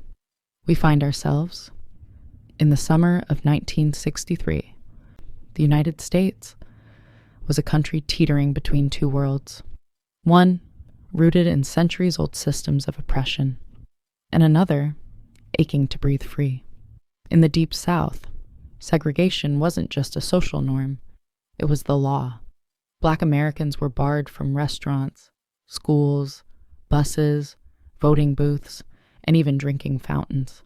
Police brutality was rampant, and in places like Birmingham, Alabama, peaceful protesters were being met with snarling dogs and high-pressure fire hoses. But change was coming, and it wasn't asking for permission. In just a few years, the civil rights movement had surged into the national spotlight. Sit-ins, freedom rides, noirs, and boycotts had become familiar headlines. Leaders like Rosa Parks, Medgar Evers, and John Lewis were no longer just names. They were symbols of defiance. The March on Washington wasn't born out of a single conversation. It was the result of rising frustration and fierce hope. Black Americans were no longer content with waiting. They were demanding civil rights, and they were determined to make their voices heard where it mattered most. The nation's capital. The idea of a mass march in Washington, D.C. had been floating around for decades. Philip Randolph, a labor organizer and longtime civil rights advocate, had originally proposed the concept in the 1940s. Well, back then, it was meant to pressure the Roosevelt administration to desegregate the defense industry. That protest was called off after Roosevelt caved and signed an executive order. But now, In 1963, the stakes were even higher. Randolph, along with other civil rights leaders, including Bayard Rustin and Dr. Martin Luther King Jr., revived the vision. And this time, they weren't just marching for jobs. They were marching for dignity, for voting rights, for school desegregation, for equal pay, and most importantly, for the basic human right to live free of fear. Over a dozen major civil rights organizations came together to plan it, despite their many disagreements, because they understood the power of a unified front. The countdown had begun. Buses were being organized. Flyers were spreading. Word of mouth was moving faster than newspapers. And across the country, people were preparing for what would become one of the most unforgettable moments in American history. The dream was taking shape, one footstep at a time. Chapter 31. The Architect. Pulling off a protest of any kind in Washington, D.C. was no small feat, but planning one for over 100,000 people, possibly more, was madness. Logistically, it sounded like a nightmare. Food, water, transportation, sound system, bathrooms, medical teams, permits, crowd control, safety plans. And yet, somehow, they made it happen. At the center of this controlled chaos stood Bayard Rustin, a man who, despite being openly gay and often kept behind the scenes for political reasons, was a master strategist. Rustin had once studied nonviolence, directly under Mahatma Gandhi's followers in India. He had marched, been jailed, beaten, and surveilled by the but nothing fazed him. He saw the March on Washington as a chance to show the world what discipline, nonviolent protest could achieve when coordinated with military precision. In just 8 weeks, Rustin and his team transformed the idea into a reality. The march was officially called the March on Washington for Jobs and Freedom. It was deliberately framed to include both racial justice and economic opportunity. That dual message was no accident. While Dr. King would later become the spiritual symbol of the day, it was Randolph and Rustin who made sure the demands were just as much about unemployment, minimum wage, and workers' rights as they were about civil rights. Meanwhile, tensions simmered beneath the surface. President John F. Kennedy and his administration were nervous, deeply nervous. They feared riots, backlash, or worse, bloodshed. Civil rights leaders assured them the protest would be peaceful. Still, the National Guard was on standby. Hospitals in D.C. were put on alert, and liquor sales were banned for the day. Federal workers were even told they could stay home. And then there was the question of unity. The big 6 civil rights organizations often clashed over tactics. Some wanted more radical action, others more diplomacy. SNCC's young firebrands were growing impatient with King's nonviolent approach. But they all agreed on this. The time for silence had passed. Rustin's plan read like a military operation. Every bus and train was tracked. Every speaker was timed to the minute. Every route had marshals trained in crowd control. They weren't just planning a march. They were orchestrating a moment that would shake the conscience of a nation. Chapter 32. The day of the march, August 28th, 1963. A sweltering Wednesday in Washington, D.C. The sun was already hot by 9 a.m., and the humidity clung to the skin like a second shirt. But it didn't stop them. From every corner of the country, they came. Black, white, young, old, student, clergy, factory workers, and celebrities. Some wore their Sunday best. Others clutched protest signs. They came by bus, train, carpool, and even foot. Over 250,000 people in total, converging on the National Mall like a rising tide of hope. And yet, there was no chaos. Despite the government's fear of riots and unrest, the scene was astonishingly calm. Volunteers directed foot traffic. The Red Cross handed out water. Groups sang freedom songs, held hands, and cheered as new marchers arrived. You could hear gospel choirs near the reflecting pool and chants of jobs and freedom echoing off the marble columns of the Lincoln Memorial. Celebrities joined in, too. Harry Belafonte, Sidney Poitier, Paul Newman, Marlon Brando, Joan Baez, Bob Dylan. But no one was there for autographs. They were there to witness history and to lend their voices to a cause bigger than any one person. The crowd was orderly, but energized. There was no pushing, no looting, no violence. Instead, there was a shared understanding. This wasn't just a protest. It was a sacred moment. For many Black Americans, just standing on the mall felt like a quiet act of revolution. To be seen, to be counted, to say, we are here, in front of the same Lincoln Memorial where the great emancipator sat in stone. It was a full circle moment, generations in the making. At exactly noon, the official program began. Leaders took the stage one by one, each representing different organizations, ideologies, and regions, but united in message. Speakers demanded equal pay, desegregated schools, a living wage, and an end to police brutality. Mahalia Jackson sang. Marian Anderson, who had once been banned from singing at Constitution Hall because of her race, now sang for thousands beneath the open sky.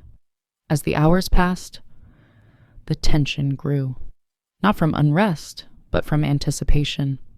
The man everyone was waiting for had not yet spoken, and when he did, the world would stop. Listen and remember, the march wasn't just making history. It was becoming legend, minute by minute. Chapter 33, The Dream. By mid-afternoon, the crowd had grown quiet, not because they were tired, but because they knew what was coming. Standing in the shade of the Lincoln Memorial, Dr. Martin Luther King Jr. approached the podium. He wore a dark suit, a neatly tied tie, and an expression of deep calm that barely concealed the fire building inside him. He carried prepared remarks, typed and written collaboratively with his advisors the night before. But what the world would remember wasn't what had been typed.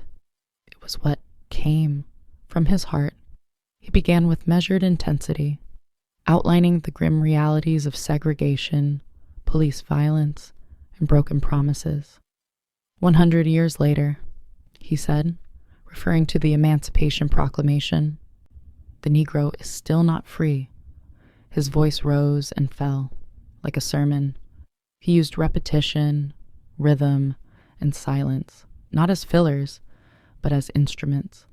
The crowd listened in rapt attention, some nodding, some wiping away tears, others holding signs that simply read, "Now." But it was what happened next that changed the tone of the entire event, and arguably the trajectory of the civil rights movement. Standing just behind King was gospel legend Mahalia Jackson, who had sung earlier that day. She suddenly cried out, "Tell them about the dream, Martin. Tell them about the dream." And King did. He set aside his maishti notes. He gripped the podium, and he launched into a passage he'd delivered before, but never like this. "I have a dream," he said, and the crowd leaned in. "I have a dream that one day this nation will rise up and live out the true meaning of its creed." Each phrase rang louder, clearer, more resolute. "I have a dream that one day the sons of former slaves and the sons of former slave owners we'll be able to sit down together at the table of brotherhood. I have a dream that my 4 little children will one day live in a nation where they will not be judged by the color of their skin, but by the content of their character. It wasn't a speech anymore. It was a vision, a prayer, a lightning bolt through history. By the time King closed with the words, "Free at last, free at last, thank God Almighty, we are free at last," the crowd erupted. Applause, shouts of joy. They knew. They had just witnessed something more than oratory. But they had heard prophecy. Chapter 34, The Faces in the Crowd. The power of the March on Washington wasn't just in the speeches or the music. It was in the people. The sheer scale of humanity gathered that day was overwhelming. They came from Mississippi, Michigan, Alabama, New York, California, and everywhere in between. Some were seasoned activists who had marched a dozen times before, others and had never left their hometowns until now. They packed lunches, rode buses for over 20 hours, and slept in their church clothes just to be there. Many were ordinary people, maids, teachers, steelworkers, postal clerks, who saw themselves not as political figures, but as witnesses. They didn't just want change. They were the change. There were also children in the crowd, young black girls with ribbons in their hair, boys with hand-drawn signs. Parents hoisted toddlers onto their shoulders so they could see the Lincoln Memorial in the distance and hear the speakers' voices carried over loudspeakers. To them, this wasn't just an event. It was the beginning of a new world. Some faces stood out.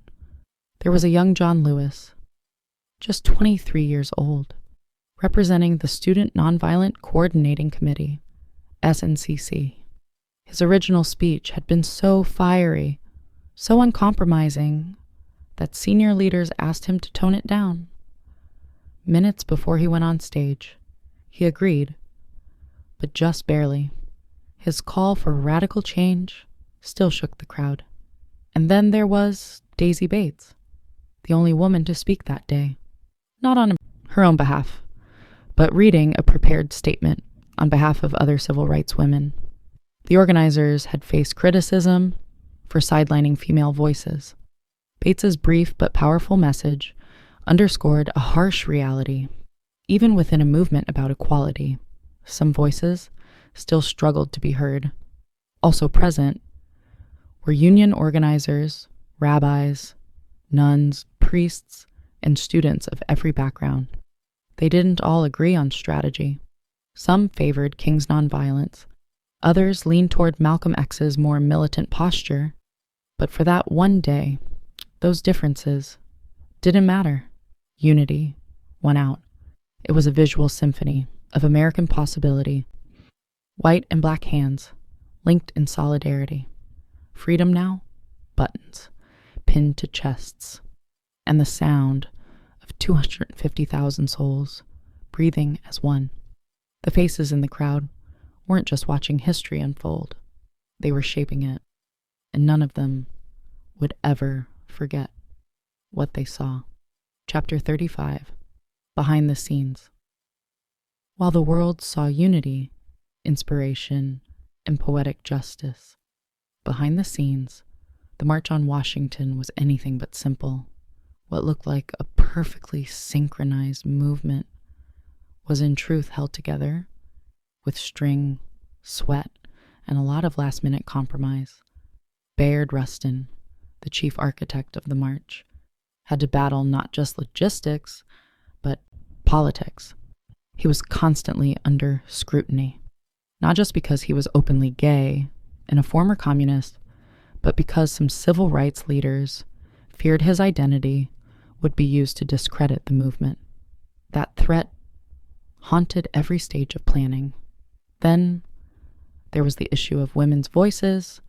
Despite the critical roles played by women like Ella Baker, Diane Nash, and Dorothy Height, None were invited to deliver major speeches on their own.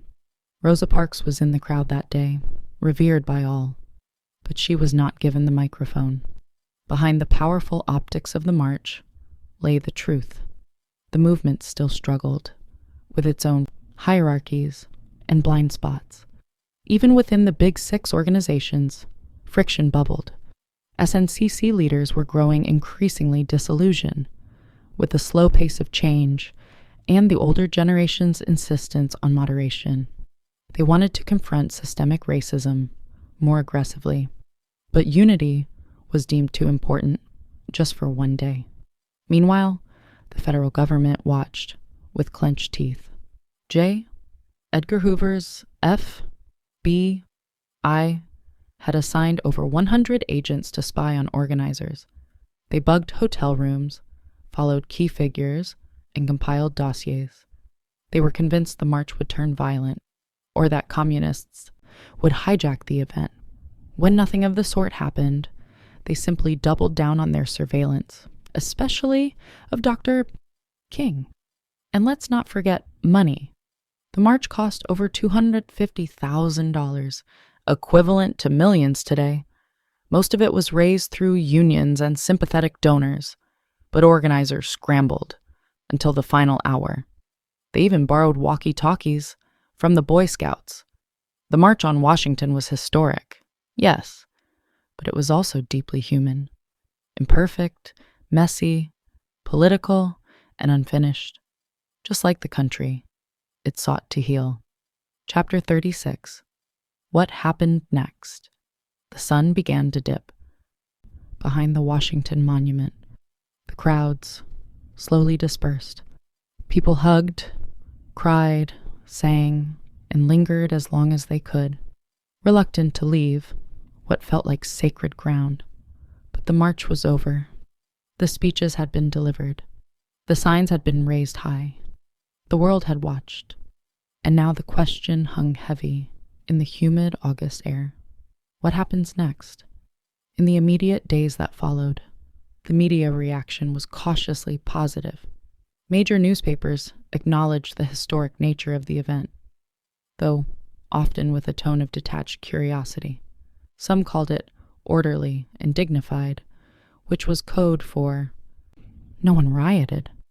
Few outlets gave much space to the specific demands of the march, like the call for a federal jobs program or a $2 minimum wage. But everyone covered Dr. King's speech. That, at least, could not be ignored. President John F. Kennedy, who had initially opposed the idea of the march, watched it unfold on television with growing admiration and perhaps surprise. He called the event impressive and met with civil rights leaders at the White House immediately afterward. But legislative movement remained slow. His proposed Civil Rights Act was still stalled in Congress. Caught in the claws of Southern opposition, some activists were disappointed. They had hoped the march would result in immediate action.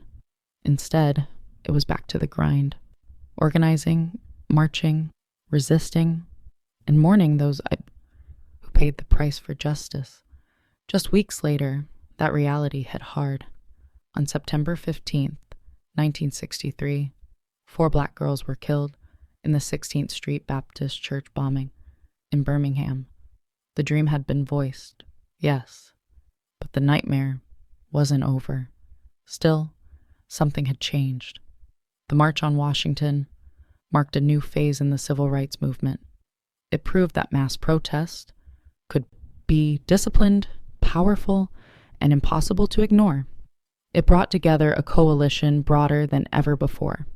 Labor union, faith leaders, celebrities, students, and working-class Americans, all in one place, united by justice. And most of all, it gave the movement a voice, a dream, a speech that would be quoted, studied, and echoed across the world. The march was over, but the road was just beginning. And that road would soon lead through blood, legislation, and transformation. Chapter 37. the legacy of the dream, the March on Washington, didn't just rattle the conscience of America. It reshaped its moral landscape.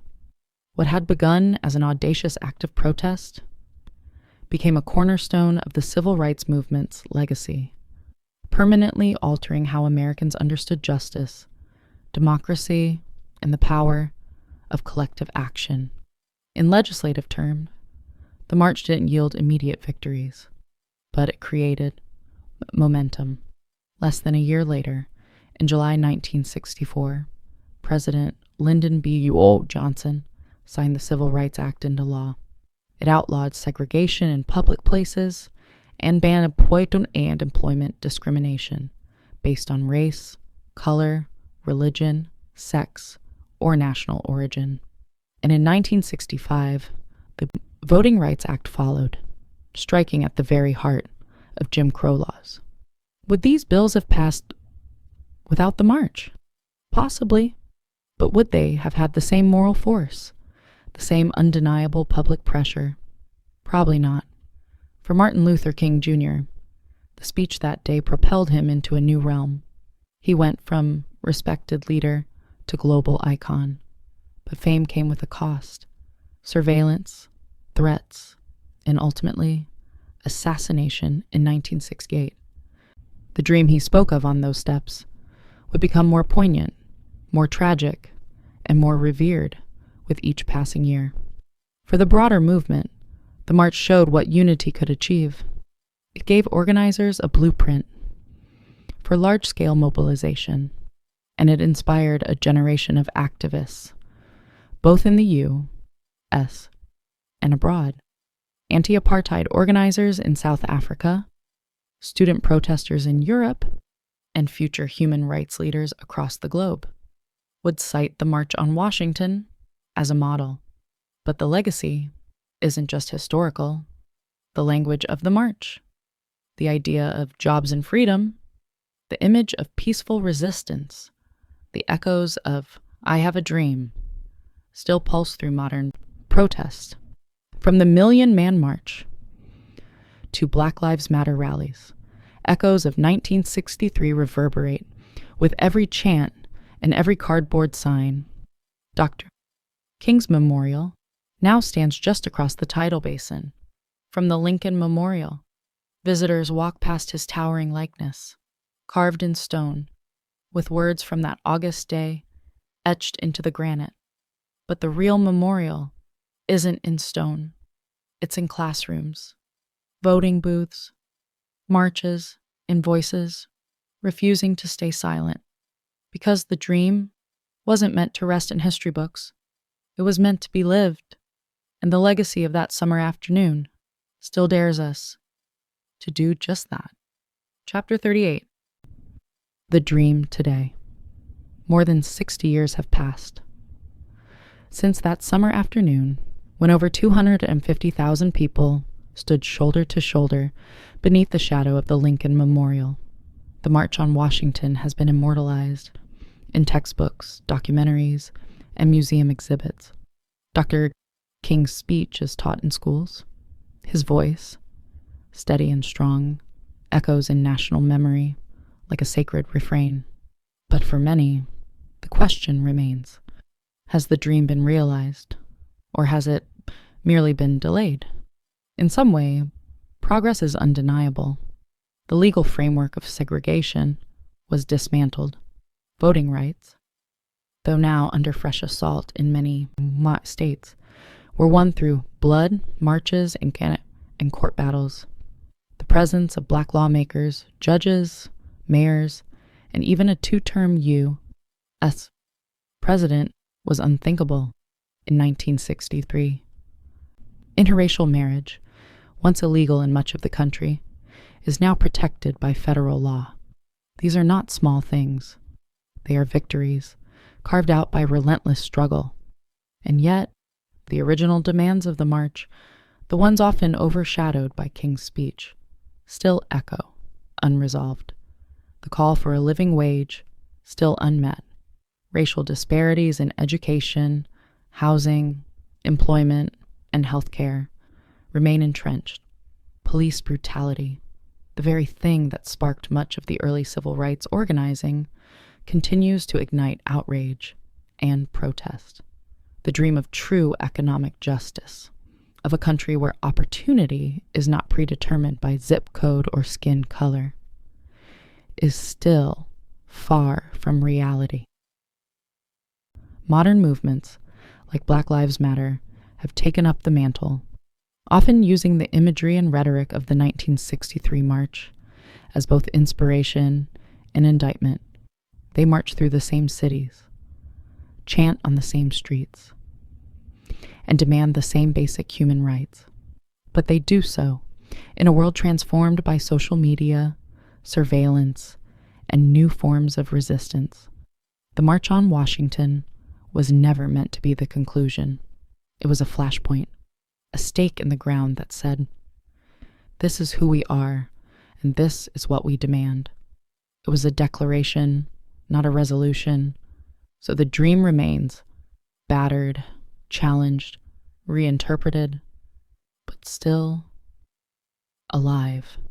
Whether it is deferred, distorted, or one day fulfilled depends not on the past, but on us, on the choices we make, the injustices we confront, and the courage we summon to march again and again until the dream becomes a shared, lived reality. And now, our long journey through the nights of history is complete. We have felt the rustle of a medieval straw bed. We have heard the tu-ip-wai-vem, prayers of a silent monk. We have felt the biting chill of fear in Salem. We have witnessed the fierce ambition of Rome and stood in the bright, hopeful sunlight of a Washington summer. All these stories, all these lives, now fade. They recede like a gentle tide pulling away from the shore, leaving only the quiet and the calm. All that matters now is your rest, your comfort, your peace. The journey is over. It is time to sleep. Let the darkness be a comfort, a soft, warm blanket enveloping you completely. There is nothing left to do, nowhere left to go, only this deep, comfortable, healing rest, drifting, floating, sinking, down, down, down, into the most peaceful, wonderful sleep. Good night.